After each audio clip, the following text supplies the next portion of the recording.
उत्तर प्रदेश चुनाव में नेताओं पार्टियों ने पूरी ताकत झोंक दी है। जी हां, आज अखिलेश यादव चुनावी रथ पर सवार होकर कानपुर से निकले तो सवाल ये उठा कि क्या ये रास्ता उन्हें लखनऊ तक पहुंचा सकेगा। तो आज ही उनके चाचा शिवपाल यादव भी चुनावी रथ से वोट मांगने के लिए निकल पड़े हैं। अब देखना यह होगा कि इस चुनाव में क्या चाचा और भतीजा दोनों आमने सामने होंगे, क्योंकि अखिलेश यादव ने इस रथ यात्रा से पहले दिल्ली पहुंचकर अपने पिता मुलायम सिंह यादव से आशीर्वाद लिया। लेकिन वो ये भी जानते हैं कि मुलायम सिंह यादव क्या चाहते रहे हैं। वो चाहते रहे हैं कि चाचा और भतीजा फिर से एक साथ आ जाएं। कोशिशें इस बीच तमाम हुई, लेकिन बताया जा रहा है कि दूरियां शिवपाल यादव और अखिलेश के बीच इतनी हो गई है कि साथ आना मुश्किल है।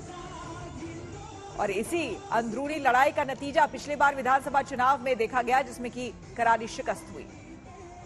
खुद अखिलेश यादव मौजूद हैं जो कि इस रथ में निकल चुके हैं। 2 दिन की इनकी पहली यात्रा है और आप देखिए लोग चारों तरफ मौजूद हैं। हजारों की तादाद में इनके कार्यकर्ता चल रहे हैं और 2 दिन की यात्रा ये कानपुर से शुरू होकर बुंदेलखंड तक जाएगी। स्वागत है सर आज तक में आपका। चलिए, बहुत धन्यवाद। आपकी ये यात्रा में मैं देख रहा हूँ कि बहुत सारे लोग चल रहे हैं। गंगा के किनारा से आपने शुरू किया है और जमुना तक के किनारे तक आज जाएंगे। 95 किलोमीटर की आपकी यात्रा है। क्या इस यात्रा का संदेश है और जिस तरीके से इस वक्त किसान आंदोलन चल रहा है या किसानों के साथ जो हुआ, क्या कहेंगे? गंगा से लेकर के यमुना के किनारे तक समाजवादी विजय रथ चलेगा और इसलिए चला रहे हैं जनता का सहयोग, समर्थन और आशीर्वाद लेने के लिए हम लोग निकले हैं। 2022 में मुझे उम्मीद है जनता भारतीय जनता पार्टी का सफाया करेगी। उत्तर प्रदेश को धोखा मिला है। यही गंगा जमुना के बीच का इलाका है जहां पर सबसे ज्यादा खुशहाली होनी चाहिए थी। उत्तर प्रदेश हमारा किसानों का प्रदेश है, लेकिन किसानों के साथ धोखा हुआ। उन्हें कहा गया कि आय दोगुनी होगी, लेकिन आज किसानों के साथ 3 काले कानून ला करके उनकी आय छीन ली गई। आज धान खड़ा हुआ है, उसकी पैदावार का कीमत नहीं मिल पा रही है। और जब किसान अपना हक लेने के लिए निकला तो भारतीय जनता पार्टी के समर्थकों ने उनको टायर से कुचल दिया। किसानों की मृत्यु हुई, किसानों की जान ले ली गई और उन्हीं गाड़ी के टायरों से कानून को कुचल रहे हैं। और इन भारतीय जनता पार्टी को नहीं हटाया गया तो उन्हीं टायरों से ये संविधान को कुचल देंगे। इसे समाजवादी विजय रथ लगातार जनता के बीच में रहेगा। गंगा जमुनी तहजीब बचे। हमारी जो पहचान है कि सभी धर्म जाति के लोग एक साथ मिलकर के रहें, उसको भी चोट पहुंचाने का काम भारतीय जनता पार्टी ने किया है। अखिलेश जी, ये बताइए कि आपको क्या लगता है, आप कितनी सीटें जीतेंगे? क्योंकि आज से जब आपकी ये शुरुआत है, दूसरी तरफ कांग्रेस भी उसने अपना पूरा ताकत आजमा रखा है। प्रियंका गांधी आज अरदास में शामिल हो रही हैं। कहीं ना कहीं विपक्ष इस वक्त बटा हुआ दिख रहा है। उत्तर प्रदेश की जनता भारतीय जनता पार्टी का सफाया करेगी। समाजवादी लोगों ने जो काम किए जनता के बीच में, वो आज भी याद है उन्हें। उत्तर प्रदेश का नवनिर्माण हो, उत्तर प्रदेश खुशहाली के रास्ते पर जाए, उत्तर प्रदेश नए तरीके से विकास के रास्ते पे जाए, उसके लिए जनता से समर्थन लेने के लिए समाजवादी पार्टी लगातार काम करती रहेगी। जहां तक और दलों का सवाल है, ये लोकतंत्र है और उत्तर प्रदेश बड़ा प्रदेश है। स्वाभाविक है सभी दल काम करेंगे और करना भी चाहिए, लेकिन जनता सफाया करेगी भारतीय जनता पार्टी। आपको लगता है कि प्रियंका गांधी चुनौती बन रही हैं, विपक्ष के लिए ज्यादा चुनौती है? क्योंकि 1 to 1 जब लड़ाई होगी तो फायदा आपको मिलेगा, अगर बट के लड़ेंगे तो फायदा बीजेपी को जाएगा। हमारे मित्र पत्रकार साथी, आपको पता है, सब पता है, उत्तर प्रदेश में भारतीय जनता पार्टी को हटाने के लिए समाजवादी खड़ी है और समाजवादी पार्टी लगातार जनता के बीच में काम किया है और करती रहेगी। जहां तक और दलों का सवाल है, हमने भी गठबंधन किया था। छोटे दलों को इस बार साथ ले रहे हैं, क्षेत्रीय दलों को साथ ले रहे हैं, क्योंकि अगर क्षेत्रीय दलों को लेने में कामयाब हो जाएंगे तो उत्तर प्रदेश में बदलाव जल्दी आ जाएगा। कई और सवाल हैं, हम अखिलेश यादव से और भी सवाल पूछेंगे। हालांकि इस वक्त वो जनता का अभिवादन ले रहे हैं। सर, ये बताइए कि आपने नेताजी का आशीर्वाद लिया, कल बकायदा पांव छू करके आपने इस यात्रा की एक तरीके से शुरुआत की है। पिता का आशीर्वाद कितना आपको लगता है कि काम आएगा और आपके चाचा अलग रथ लेकर निकल चले? देखिए, नेताजी का आशीर्वाद लेना, इसलिए वो पिता भी हैं और उन्होंने राजनीति में हम लोगों को इतना आगे बढ़ाया है। मुझे याद है कि नेताजी ने कानपुर से रथ यात्रा शुरू की थी, सरकार बनाई थी, इसलिए आशीर्वाद भी लिया और आशीर्वाद रहेगा भी। जहां तक और लोगों का सवाल है, समाजवादी पार्टी ने साफ किया है कि जो भी यात्रा करेगा उत्तर प्रदेश में वो बोलेगा तो भारतीय जनता पार्टी के खिलाफ। तो आपको लगता है कि जो भी विपक्ष कर रहा है उसका दूसरे दल कर रहा है उसका फायदा आपको मिलेगा? मैं ये नहीं कह रहा हूं कि दूसरे दल क्या कर रहे हैं, लेकिन आखिरकार उत्तर प्रदेश की जनता परेशान है बीजेपी से।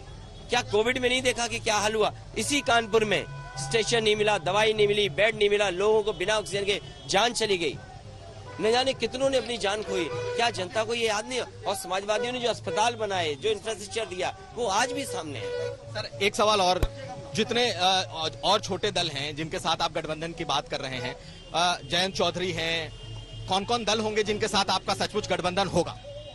ये समय आने पर आपको पता लग जाएगा कि किन किन क्षेत्रीय दलों से कौन कौन दल समाजवादी पार्टी के साथ है। आखिरी सवाल सर, फिर से मैं पूछूंगा कि क्या प्रियंका गांधी का इतना एक्टिव होना कहीं समाजवादी पार्टी के लिए नुकसान देगा या फिर ये आपको फायदा देगा? समाजवादी पार्टी का किसी के एक्टिव होने से नुकसान नहीं है।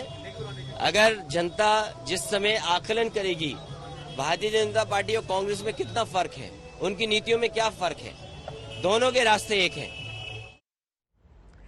आपको बता दें कि अखिलेश ने भी मुलायम से आशीर्वाद लिया और शिवपाल के रथ पर भी मुलायम की तस्वीर टंगी हुई है। तो आखिर कैसे शिवपाल अपने भतीजे से चुनावी मुकाबला करेंगे? शिवपाल सिंह यादव का रथ, और रथ का नाम दिया गया है, शिवपाल जी आपने क्या नाम दिया है? सामाजिक परिवर्तन रथ, और इस समय परिवर्तन की जरूरत है। तो सामाजिक परिवर्तन यात्रा आज से शुरू की है। आज एक तो बहुत शुभ दिन है और शुभ दिन के साथ साथ यहाँ पर हमने शुरू किया है मथुरा वृंदावन से। भगवान कृष्ण की जन्मभूमि है, तो आज से हमने जो सत्ता का परिवर्तन के लिए, लेकिन परिवर्तन की बात तो आप कर रहे हैं और मथुरा से आपने रथ भी शुरू कर दिया है, लेकिन कानपुर से एक दूसरा रथ भी चल रहा है, आपको पता ही होगा। देखिए अपने अपने लोग सभी, अब तो इलेक्शन का वक्त है, चुनाव वर्ष है, तो अपने अपने चलेंगे सब।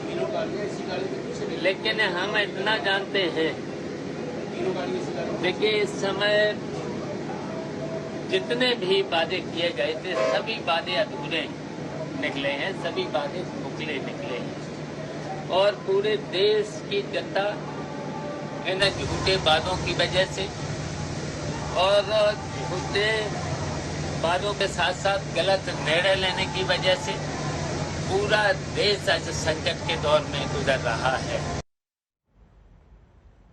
आपको बता दें कि लखीमपुर में आज मारे गए किसानों को अंतिम अरदास में याद किया जा रहा है। प्रियंका वाड्रा भी वहां पर पहुंची और राकेश टिकैत भी, लेकिन प्रियंका का रास्ते में कई जगहों पर टंगे पोस्टर से विरोध किया गया।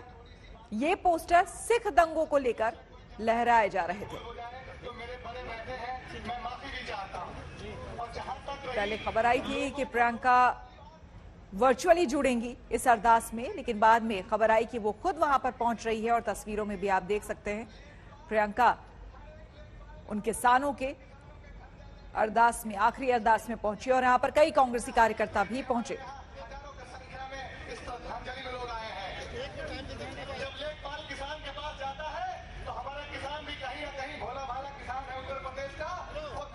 जहां एक तरफ किसान परिवारों के साथ में अंतिम अरदास में शिरकत करने पहुंच रही, तो वहीं सिख समाज के कुछ लोग उनका विरोध भी कर रहे हैं। विरोध इस बात का कि उन्हें कहा जा रहा है कि उनकी सहानुभूति उन्हें नहीं चाहिए। दरअसल लखनऊ से लखीमपुर के रास्ते में इस तरीके के होर्डिंग्स लगाए गए हैं जहां पर 1984 के दंगों का आरोपी बताते हुए प्रियंका की सहानुभूति को सीधे तौर पर नकारा जा रहा है।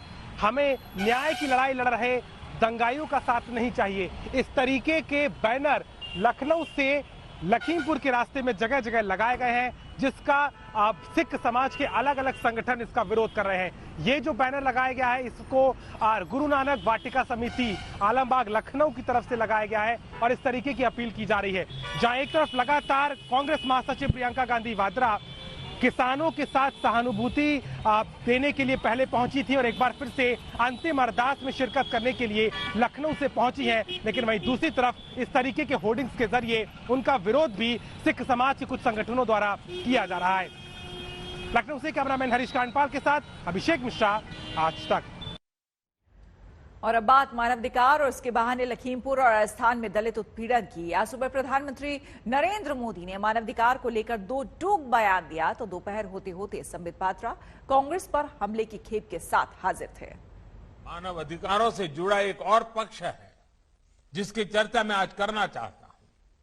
हाल के वर्षों में मानव अधिकार की व्याख्या कुछ लोग अपने अपने तरीके से अपने अपने हितों को देखकर करने लगे हैं। एक ही प्रकार की किसी घटना में कुछ लोगों को मानव अधिकार का हनन दिखता है और वैसी ही किसी दूसरी घटना में इन्हीं लोगों को मानव अधिकार का हनन नहीं दिखता।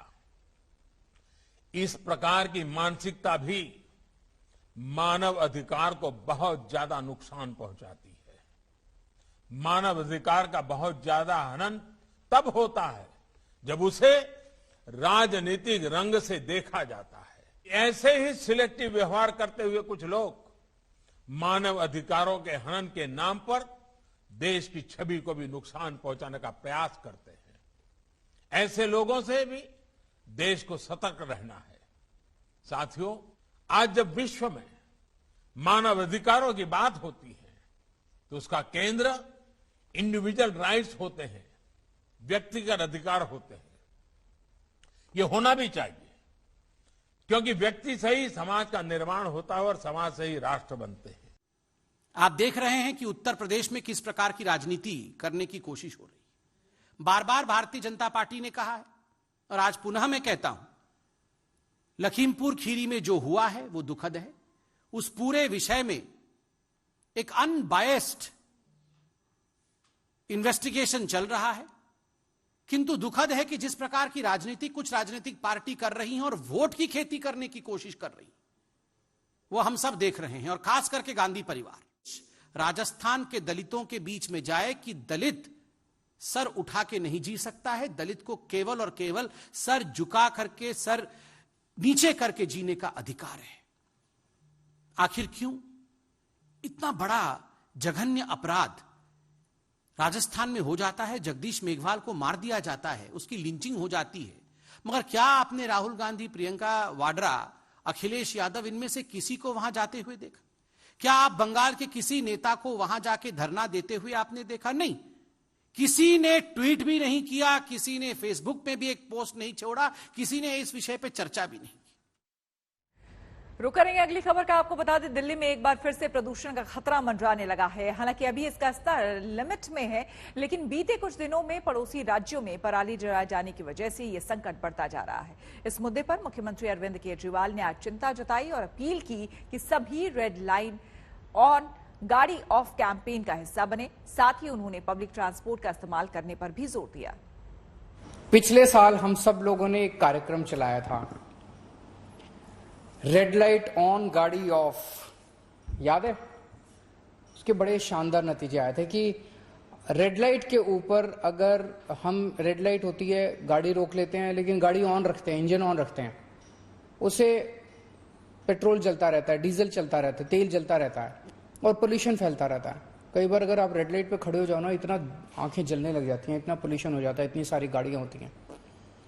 तो हम लोगों ने, सबने, दिल्ली के लोगों ने मिलकर कैंपेन चलाया था, रेड लाइट ऑन गाड़ी ऑफ। जैसे ही रेड लाइट हो गाड़ी ऑफ कर दो। क्या हम अपनी गाड़ी या अपनी स्कूटर का इस्तेमाल एक बार या एक से अधिक बार रोक सकते हैं? मतलब जैसे हम दफ्तर जाते हैं या हम मार्केट जाते हैं या हम कोई एंटरटेनमेंट, किसी भी चीज के लिए घर से निकलते हैं, अपनी गाड़ी लेके जाते हैं, अपना स्कूटर लेके जाते हैं, एक बार हफ्ते में ऐसा कर लें कि हम अपनी गाड़ी नहीं लेके जाएंगे, या तो मेट्रो से जाएंगे या बस से जाएंगे या किसी के साथ गाड़ी शेयर कर लेंगे। अगर हम ऐसा करेंगे तो बताया जा रहा है एक्सपर्ट्स के द्वारा कि खूब पोल्यूशन भी कम होगा और खूब तेल भी बचेगा। हमने ग्रीन दिल्ली ऐप बनाया था अगर आपने डाउनलोड नहीं किया तो उसे जरूर डाउनलोड कर लीजिए और जिम्मेदारी लीजिए कि कहीं भी दिल्ली के अंदर आप पोल्यूशन देखते हैं, आप देखते हैं कोई ट्रक जा रहा है उसका बड़ा पोल्यूशन हो रहा है, आप देखते हैं कोई इंडस्ट्री है, इस इंडस्ट्री से बड़ा पोल्यूशन हो रहा है, आप देखते हैं कि कहीं पे कूड़ा जला रहे हैं उसकी वजह से पोल्यूशन हो रहा है, आप उसकी शिकायत उस ग्रीन दिल्ली ऐप में कीजिए। 3-4 दिन से पोल्यूशन बढ़ने लगा है। क्यों बढ़ रहा है? क्योंकि आसपास के राज्यों के अंदर वहाँ की राज्य सरकारों ने अपने किसानों की मदद नहीं की, इसीलिए किसान ना चाहते हुए भी अपनी अपनी पराली जलाने के लिए मजबूर है। पराली जलनी चालू हो गई। नासा की सैटेलाइट की जो इमेजेस आ रही हैं वो इमेजेस ये दिखा रही हैं कि कब पराली जलने का सिलसिला चालू हो गया। दिल्ली के अपने 2 करोड़ लोगों के साथ मिलके दिल्ली के लोगों ने बड़ी मेहनत की है, दिल्ली के लोगों ने बड़ा कोऑपरेट किया। दिल्ली के लोगों के साथ मिलके हमने दिल्ली में 25% पोल्यूशन कम किया है, हम सब दिल्ली वालों ने मिलके। PM10 भी और PM 2.5 भी दोनों 25% से ज़्यादा कम हो गए हैं। लेकिन अभी यहाँ पे बैठना नहीं। अब जब बाहर से पोल्यूशन आने लगा है, पराली का पोल्यूशन आने लगा है, तो हम अपना दिल्ली का पोल्यूशन कोशिश करें कि और कम कर लें।